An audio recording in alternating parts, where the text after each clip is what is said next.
Well, thank you, panel. We want this to be your session. This is a small enough group where we can talk about anything that we've either covered in the slides or anything that you just have on your mind that you'd like to discuss or ask. So I'm going to open it up at this point for questions. So anyone? Yes. So when you're on a network, which we are you bound by any legal requirements? I know they say out-of-network disclosures, you need to fill our forms.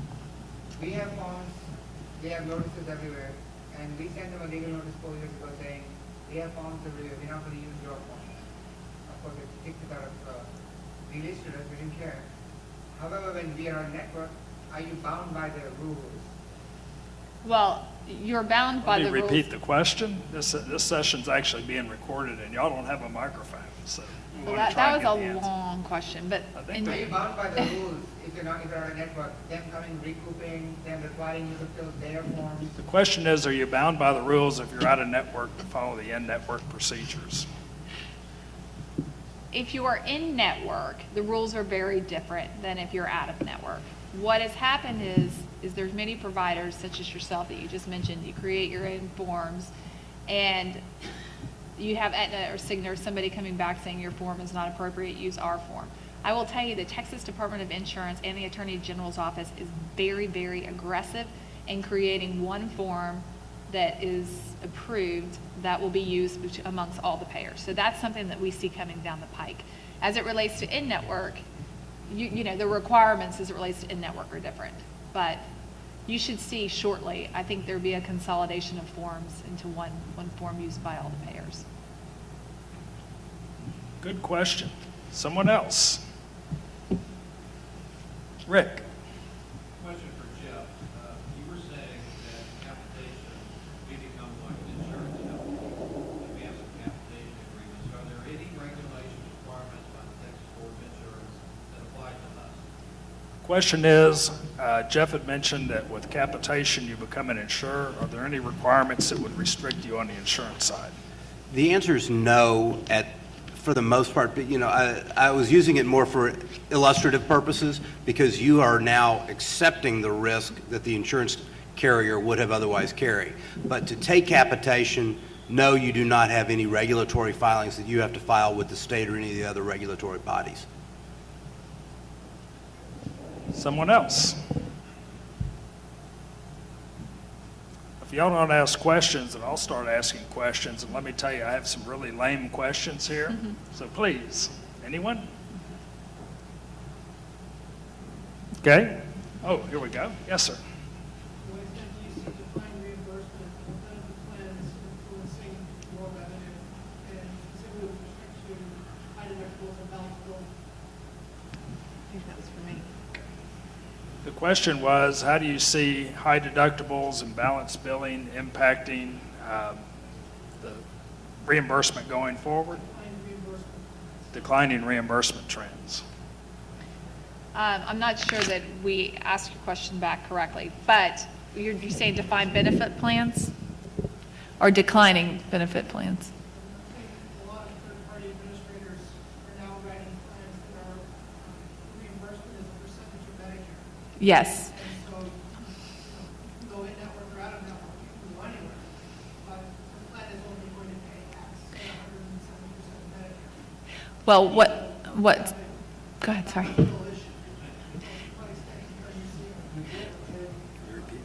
Okay. I think what he's asking is, are the defined benefit plans of patients changing, and because of that, are we seeing higher deductibles and balance billing, et cetera? Is that your question? The answer is yes. They are trying to be extremely creative. They are not only changing the plan benefits, but they are claiming that patients have defined plan benefits that they don't really have. So they may come back and they say, well, this patient really had what's called an MNRP plan, which is basically a retirement plan that pays like Medicare. And if you go a step further and you require them to provide you the plan benefits, then you'll see that that actually does not exist. For example, my company has Blue Cross Blue Shield. And when we called to pre-cert on one of our own patients, they said, this is an MNRP plan, a retirement plan, And we said, we don't even have an M&R plan. We never signed up for one. We don't know what you're talking about. So we called the company that we work with that does all of our benefits. They said no such thing even exists. So they're using anything and everything to deny payments for higher copays and deductibles, to pay lower reimbursement. They're attaching a lot of things to Medicare that should not be attached to Medicare. So we're seeing it's significant change in that area. AT&T plan of this year for our network, they have it in their plan saying 140% of Medicare for our network. But the last point is anything that benefits the benefit administrator. So they can pick a rate that helps the benefit administrator. It's true. So it's one of 4 choices that they can process out of network with. Agreement with the provider, 140%. Anything that benefits the benefit administrator. What does that mean? Okay, the statement was that the contracts are written where it's supposed to be 140% of Medicare, but then there's a clause that says they can make it anything that they want to, essentially. How does that happen? Because they can. Out of network, yes. Out of network. He doesn't have a contract. But the out of Okay. network. No, he doesn't have a contract, but the patient has a defined benefit plan. So when you go to try to see, how they're setting their usual and customary, they may say, well, this patient has a defined benefit plan that says this or that. And sometimes you're right. They're putting in those clauses. They're being more creative than they ever have been to decrease reimbursement. What was your legal recourse for that 2-year-old who got a retirement plan? Because we have some of those wrinkles that are coming through, and they send you around, and the number that they give you in the end is not a working number. Yeah. What Well, is you the legal recourse for a 2-year-old that has a retirement benefit plan? The legal recourse is you have to appeal, threaten to sue, get a lawyer involved, get their lawyer involved, spend about $10,000. It's difficult. Yes, sir. What are the provisions for third-party billing formalities, especially running hospitals, and they have professional services trying to third-party pay? Okay, I think the question was, what are the responsibilities of third-party payers when you have a contract that doesn't involve a third-party payer? The regulations and the ordinances that the state provides for third-party billing Okay, the regulations, on professional side, not the technical side. all right, Is that my question? that's your question. Okay. I'm not exactly sure I understood the question. I'm sorry. On the professional side versus the facility side, your question is, can you say it one more time? The regulations and the ordinances or the enforcement placed for third-party payers for billers in such professional billing organizations. I'm not exactly sure I still understand, but I'm not understand. Do y'all understand the question? Lori, Jeff, let do me, you- let me jump in here. I guess one point that I would make is that if you, as a provider, use a third-party billing company, and a mistake is made, or it is alleged that a mistake is made on that bill, you as the physician, you as the facility are still responsible for that bill. It's going out under your name. Now, the payor, the billing company, they may be liable back to you, but ultimately it's your responsibility, and if there's a RAC audit or a ZIPIC audit or a provider dispute, you as the physician still bear total responsibility for handling that loss event. Did that answer your question? Okay. Someone else? To Ms. Lightfoot, how do you prevent the loss of the reduction of the PMPM in a successful capitated product? This year you made $200,000. That the third-party payer is going to come back to you and say, this year I'm going to pay you less because you made this amount of money last year. I think the question was, how do you prevent the per The PMPM patient, per month charge from coming back on the physician if it's The like decrease of your The decrease. payment decrease in payment? be less effective? That's part of the negotiations. You either need to prove that your cost or where you're costing them less money by your patient care, you have better outcomes. That's all part of the negotiation. And as we've heard, a lot of times you're one-handed, you're in a one-fisted battle here. But the best thing that you can do is to keep track of your data to prove your outcomes and keep your cost, just rein in your costs as much as you can, because there are going to be pushback on those fees. I think it's proving to them that they save money too. Exactly, proving that you're a better source for them than others. Exactly. Great. Someone else? And I'm going to cut out the middleman here. Okay, well, we got a couple minutes left, and there were a couple questions that I had just listening to the presentation. First, for John Adams, under the bundled payment system, we all remember, or some of us that have enough gray hair to remember the old HMO days that really turned into denial care. What would prevent someone from cutting back on services to make the costs come in on a bundled payment system? So that, if there's needed care, they won't do it because they've already used up all the money in the bundle.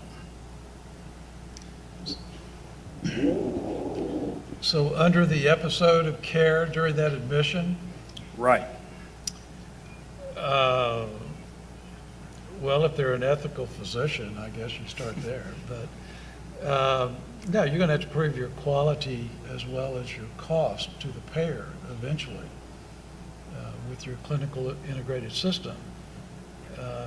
Your purpose is to get that patient out without a readmission. So Okay. All right. it's not like the HMO days where you're capitated, you don't want that patient to come in the door. Right. Under the episode, you are treating the patient. Okay. So if you use up all your bundled payment amount, then it's on your nickel at that point. You just have Yeah, to keep and the on. thing that ensures against that is just make sure you have high volume. Okay. Yes. So in your expert opinion, from all you experts, is capitation, bundled payments, medical home, what is the recommendation from the experts, how to build the models? Bundled payments, medical home, or capitation? What has the long-term? Because there's a lot of energy that goes into building these models, and to build a model and 3 years later have to change to another model, that's not going to work, because you have to have the benefit in the long run. Obviously, bundles working. It's been, what, 30 years, John, that you guys been doing bundle payments? Yes, I mean, it depends on what your intelligence tells you where we're going to be 5 years from now, if you can look out that far. Do you think we're going to be under an ACO model, fully capitated, fully at risk? Is there still going to be some model of fee-for-service as well? I think there is. I think bundles works quite well in the ACO model and the fee-for-service model, so I would definitely think that's something to look at. More diverse? More diverse? Yes.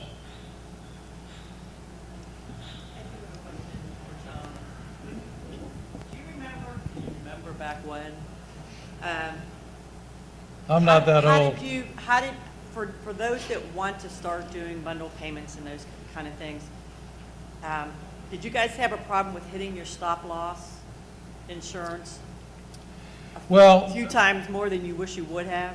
yeah, there are several ways to reinsure, if you will. The first is make sure you have adequate volume, you can assume the risk. When the physicians looked at this in 1984, they were very fortunate. They had a THI database of over 160,000 patients from procedure to death.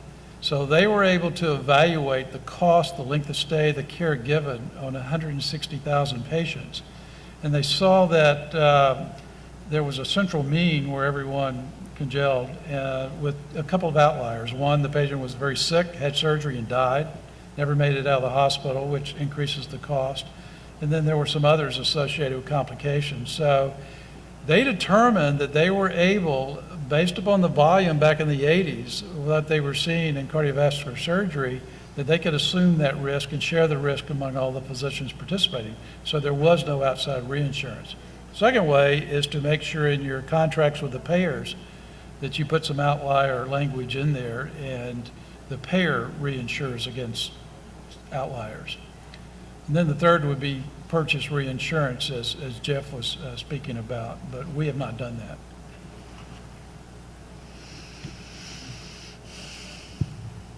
I've always secretly envied Monty Hall here.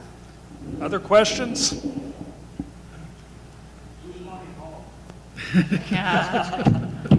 Let's make a deal. I think he wants to go home. Yeah, I think we.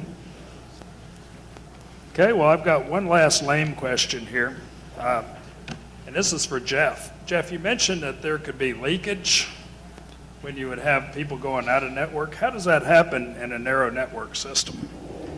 Well, ultimately, the patients are going to be financially incentivized to stay within the network, but they don't always do so. For some reason or another, there may be a physician who's got a treatment that is outside of network that they want to take.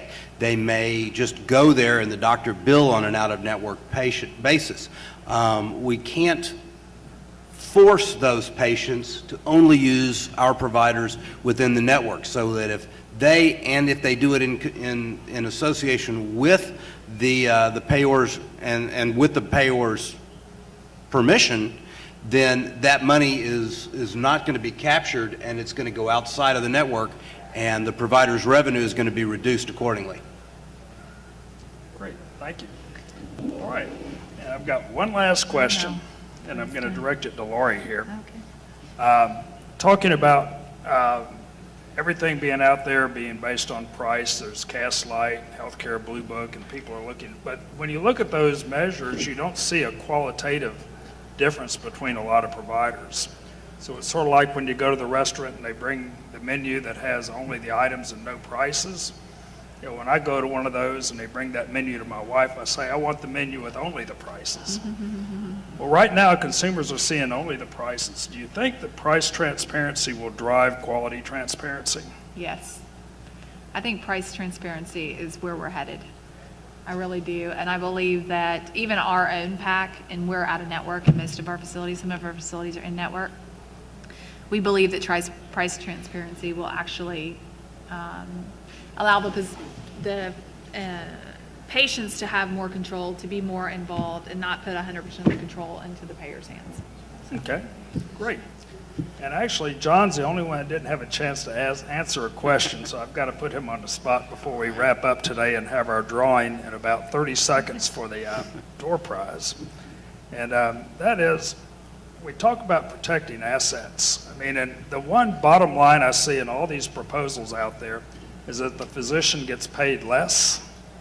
What can a physician really do to protect their income? As far as protecting assets, the nice thing about the state that we live in, Texas's laws for asset protection are very broad. So there's a lot of exempt assets that would be places you would logically put money away for retirement, for kids' education, things like that. Certainly things beyond that, it's just having awareness of what is not exempt and figuring out a strategy for putting it into an asset that would be exempt, and that usually involves the practice of law. To set up those types of entities, but it's mainly having an awareness of, if you have rental real estate or you own the property of the practice, all these things have liabilities that carry with it or could be attached in a lawsuit that's completely unrelated to those. Just knowing what those are and sitting down with a qualified asset protection specialist and that can put it into an entity that nothing's going to be completely bulletproof, but can lower the incentive for litigation.